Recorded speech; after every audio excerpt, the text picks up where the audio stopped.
Please like, subscribe, and be sure to click that bell button for regular and exciting indie film content and your chance to be the first to engage with the Liftoff Global Network of Film Festivals as we embark on launching the careers of the filmmakers of tomorrow. Hello. Hello, and everyone. Welcome. I'm Carolyn. I'm Lloyd. And welcome to Last Looks for Austin Liftoff. Oh, yeah. We are the content and events producers here at Liftoff, recently joined, and we are busy with making content as such. Yes. So thank you for everyone that is joining us. Yes. Today we're going to be talking about 4 films that caught our attention during this Austin Liftoff Festival. But before we do that, we want to give you some news about what's been going on at Liftoff. Drum roll, please. We have Liftoff News of the Week. Okay, so the first thing that we want to bring up as news is, this is very exciting, that we have the Manchester Liftoff Network Awards coming up. So the awards will be announced on the 24th. 24th, which is Monday. So, Very exciting for all you filmmakers who were a part of the Manchester Festival. yeah, best of luck. Best of luck. Great. Next bit of news. So this is a bit of an update. We recently had a reviewers day here at Pinewood Studios, which is where some of the reviewers we have, which review your wonderful films, came in, and we had this. It was a really lovely day. It was great. Ultimately, hanging out as a team, spreading the message and the mission of Liftoff, and we just had a really good time talking about film. And they're all filmmakers in some way themselves, and it was a lovely day. It was great. Yeah. And then also this past week, we had a couple of focus groups for the Austin Festival. We had a filmmakers focus group, and then we also had a scriptwriters focus group. Both of these were online, and it was, again, just great chatting with all of these filmmakers, talking about their projects, talking about the next step, any challenges they come up against, and like brainstorming as a team, like what ideas we could offer of how to help support our filmmakers. Nice. It was great. Nice. Yes. And then just to say that we have Austin Liftoff running until the 1st of May. Yeah, that's our last bit of news for you yeah. today. which you're likely all involved in, and that's kind of why we're here today, to encourage you to look at some films, because you don't have too long left. Week and a half to watch these. So let's get to it, right? Also, just to say hello to everyone in the chat. Thanks for joining us. We have Rufus Booth and Adam Sutton there. We also have Natalie. Thanks for joining, Natalie. Good to see you. And that brings up a really good point. We also want to give a shout out to some of our Hub members. Thank you to everyone who has been active on the Hub and liking other filmmakers' posts, making comments about their films. And we just wanted to give a special shout out to Ashwin Agrawa. You are wonderful. And we really have appreciated our conversations with you. Yeah, definitely. It's super nice to.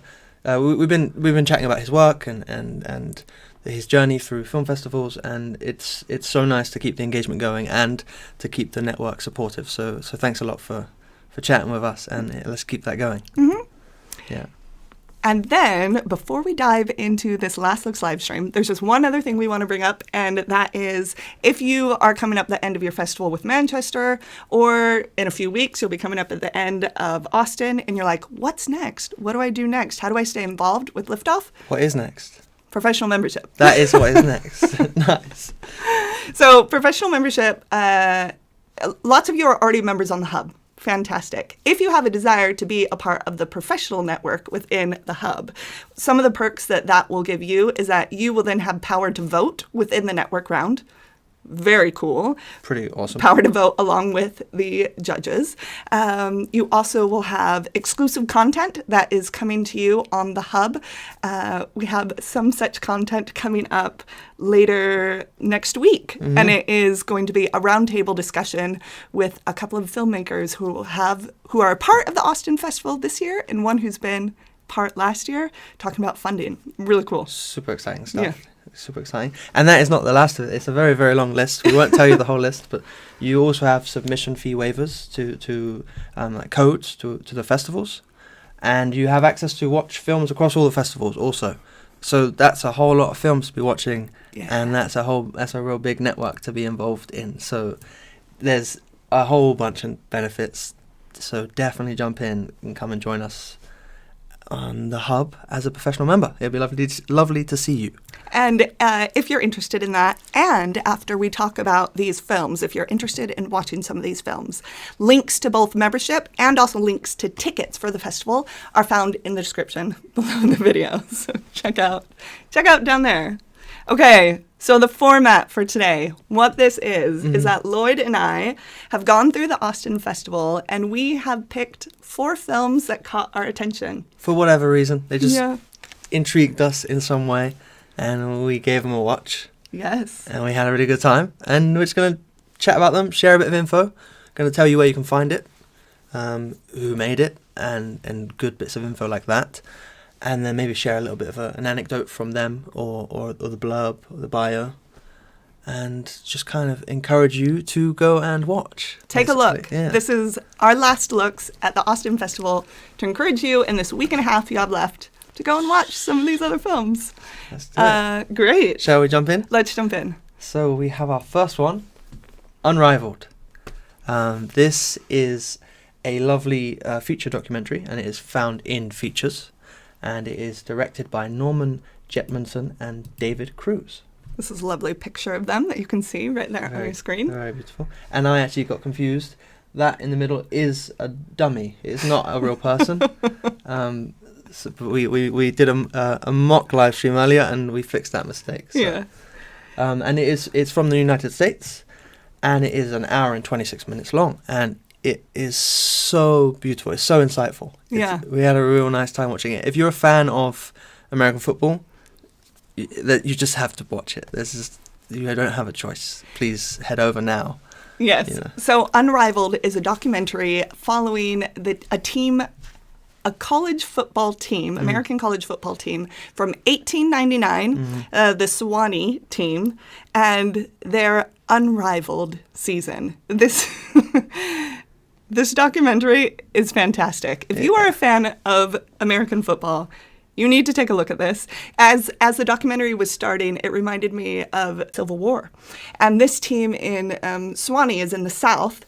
And just talking about how back in the day, as you can see from this little picture, what they are wearing is about what they wore during their games. They didn't have the pads. They didn't have the protection. That, in a way, it was reminiscent a bit to being on the battlefield. People got pretty bloodied up as they were competing against each other in these games. Right, yeah. And it was showing some resemblance to something more similar to rugby in the way the game was played and the different rules. And it's a really insightful documentary. You get so much information. But it's also filled with beautiful artwork and archive footage and an original score and an amalgamation of really beautiful things. Great interviews. Yeah. Oh my goodness. At the very end of this documentary, there is an interview by Nick Saban, head coach of Alabama. It's pretty freaking cool. My jaw dropped when that happened. It's like, how did these filmmakers get access to this? Very cool. Yeah. Very cool. Definitely worth a watch. And I'll just share a little bit from them. Some last words from them, from their bio. The saga is both gripping and inspiring and ranks as one of the greatest achievements in all of sports. We have great interviews, historic photos, original music score, and original artwork. That they definitely do, and it is a wonderful watch. So go and be inspired. That's Unrivaled, directed by Newman, Jetmundsen, and David Cruz. Found in the features section of Austin Liftoff. On to the next. Da-da-da. Big Life. Big Life. We are so excited to tell you about this. This is a music video. Now, we have several music videos, several documentaries, great films in the Austin Festival, but this is just one music video that we're going to tell you about. Yeah, all right. And so this is directed by Jane Leo, Trevor Wiggins, and Daniel Leopold. Got a picture of the team for you. There you are. It's about 4 minutes, and you'll find it in the music video. It's in local, I believe. Could you scroll down here? Oh, I'm so sorry. No worries. Yes. Yeah, so it's a music video, and you'll find it in the local section and it's from United States. The music is from Jane Leo, and it's called Big Life, and it's a really, I mean, you can see the image here. It's the aesthetic of the music video is super creative, and it's got this real staccato, jaggedy emotion to it that really matches the song, and it's super catchy, and it's a fun ride. It's a very creative little music video. I really enjoyed it. Oh, it's so great. You know, when you listen to a song and you get a vibe and a sense for it, and you're like, this if this were a film, this is what it would look like. You watch this film and you're like, yep, that's what this music would look like. It's great. It's so captivating. There were just a couple of words. Let me grab this. I want to tell you, they put down. They put down a couple of genre descriptions for this music video, and some of the words they put down were electro, rock, synth, 80s, animation, neon noir. I really like that one. Neon noir, 2D, and retro animation. 2D. Yeah. Oh yeah. Nice. That's cool. 2D. It fits, and it's true. It's just great. Also, just to say, thank you, Vori Wood. Thank you for joining us on the live stream. Great to see you on the chat. Yes. But jumping back to it, shall I share a little bit from the reviewer? Yes, please share a little bit from the reviewer. So it's not from the bio in this case. The bio was kind of just saying when the song was released, which was back in 2022. But from the reviewer, just some little snippets. A well-produced and catchy song that I would personally listen to. I couldn't agree more. Really catchy. I'd love to have that on my playlists. Given the genre of the song, the aesthetics and the visual direction matched up perfectly. I couldn't agree more. So definitely worth checking it out in local, and that is Big Life. Big Life. Yeah. Very funky. Wonderful Very stuff. fun. On to the next. On to the next. Da-da-da. Heaven on the Fourth Floor. Just take a look at this poster. I mean, all of the posters are great, but this one, it's just gorgeous. Yeah. It's really lovely. Super beautiful. A lot of detail, which is a nice... The whole thing has a lot of detail. So I think the poster shows that well, sells that well. This film comes to us out of Taiwan. It does indeed. Yes. And it's directed by Singing Chen. It's a runtime of about 48 minutes. It's a web series. It's a web series and episodic content, and this is a pilot episode. Yeah, but don't get confused by it being a pilot episode. It is still found within the features section, because this does have a bit of a longer runtime at 48 minutes. So find it in the features. It's in Chinese, and it has English subtitles, and it is such a beautiful story. There's so many elements that I enjoyed about it, but there's one particular thing that what you get a sense is maybe the central character that you meet very early on, who is on the fourth floor, the heaven on the fourth floor. He is a masseuse, and you see him going around the world and noticing postural things from people, and there's this wonderful animation as his thoughts are being verbalized, and you see what he's seeing in maybe a slight shift in the shoulder posture. It's really creative. It's very cool. And then you have a whole bunch of characters crossing and meeting. Yes. So this pilot really gives a good sense of what it is that the filmmakers want to do with the rest of the series, because we get a glimpse into the life of multiple different characters, and we start to see how their lives intersect with each other.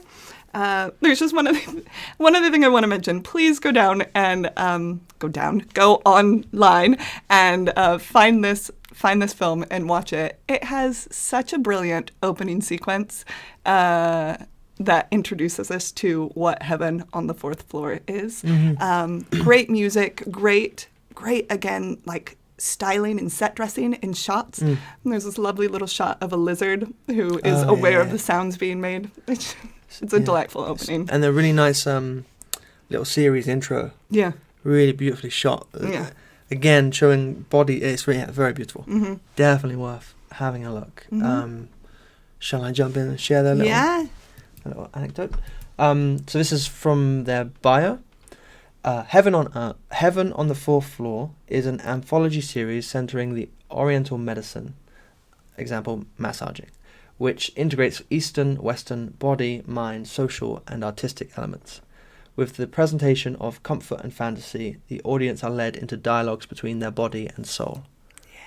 Not much more to say about that. Very cool. So you can find that in the features, and that is Heaven on the Fourth Floor, directed by Singing Chen. Yes. Go and check it out. Go and check it out. It's great. Okay, we are on to our last one. Last but not least, Viskar Vinden. This one, definitely comedic, as you can see. But with such a serious tone. Oh my goodness. It's so well delivered. I was dying with laughter. Go and take a look. Yeah. I mean, that's what you knew. No. So this was directed by James Newman. Yes, I've got a little picture of James. Let's pull it up so we can see. James Newman. Runtime of 7 minutes and about 30 seconds. Yes, very short film and a lot of story packed into a very short film. Very well told story too. You'll find it in Trendsetters, and it's a short live action narrative, and it is from United Kingdom. It's from here. Yes. And I believe you were saying he went to school here, but he went to school in the US and then came over here to be a filmmaker. Go ahead. It's in Swedish. Yes. And there's something interesting to say about that at some point later, well, or now. No, at the very end, we'll tell you. It's a nice little ending point. But what goes on? Do you want to so this lovely film, as you can see from this still from the film, it's a very CSI-esque story, right? That you saw from the poster and from the still that someone's been murdered. And again, the beautiful, beautiful set dressing at the beginning tells so much story and establishes this murder scene. And we have the crime scene investigators, one pictured here, who are there trying to gather up the details about this man's death. Now, the reason we've been giggling about this film is because early on through the dialogue, we find out that decomposing bodies sometimes need to release wind. And so this dead body throughout the film has a series of flatulence. Exactly that. That is exactly it. But then there's one other fact they bring up within this film. It's a key element of this story, is one of the characters mentions to another investigator about how when someone dies, there have been studies that the body, for a couple of hours, retains information about the person's life. And so those two details, a body retaining information and decomposing bodies needing to release air, are the premise of this little set short. up the story in which the body basically tries to communicate to this detective here on the screen how they died through their farts. And there's this wonderful sequence of games of hot and cold, trying to find the clues and yes and no questions. Yeah. It's hilarious. It's ridiculous. It's done so well. It's done so well because it's like treated so seriously. And so even if you're not a fan of flatulence, just please take a look at this film because the way they handle it with so much seriousness and like earnestness, brilliant. It's brilliant. It makes it funny. It delivers the comedy. It's so good. Yeah. Shall I jump in to read the... Yes, please read what this director has said. This is words from the director. I wanted to do an incredibly pretentious art film, but the subject was tremendously childish and lowbrow. I landed on making a Nordic noir about farts. Myself and the crew do not speak a word of Swedish. We had to rely on my brother's girlfriend, who's Swedish, and the native fluent cast. So there's our little anecdote on the language. How incredible is that? Kudos to you and your team. Like, brilliant to read that and know that you as a director did not speak the language of anything that was happening. It's amazing, on set. And that it must have been a great team of people to be able to work together like that. That's amazing. Yeah. And congratulations on delivering a tremendously childish and lowbrow film. Like you brought that through in such a sophisticated and artistic way, and we were laughing very hard. So thank you for the humour. Yes, you succeeded. You succeeded. Amazing. All right. So that is our 4 films. That is our last looks. And just to remind you, the whole point of this is to encourage you to go and have a look yourself. It doesn't just have to be these. There's many, many films, as we say. So head on over. You have until the 1st of May. 1st of May. So time is ticking. Jump in, watch some films, get involved. This will be on the hub. If you have anything you want to say, maybe something you've watched, we're going to have a post on the hub with this video. Drop a comment on there. We're going to be around. We're going to be chatting to whoever's getting involved. We'd love to see you on there. Yeah, and if you do take a look at one of these films, like shout out the filmmaker on the hub in one of your comments. Or if it leads you to watch another film, shout them out again. It's just such a great way to be able to support each other's work and say, this was awesome. Maybe let's work together in the future. Yeah, exactly. Network, right? Building the network. So thank you for joining us on our Last Looks live stream. All right. See you later, Austin. See you soon.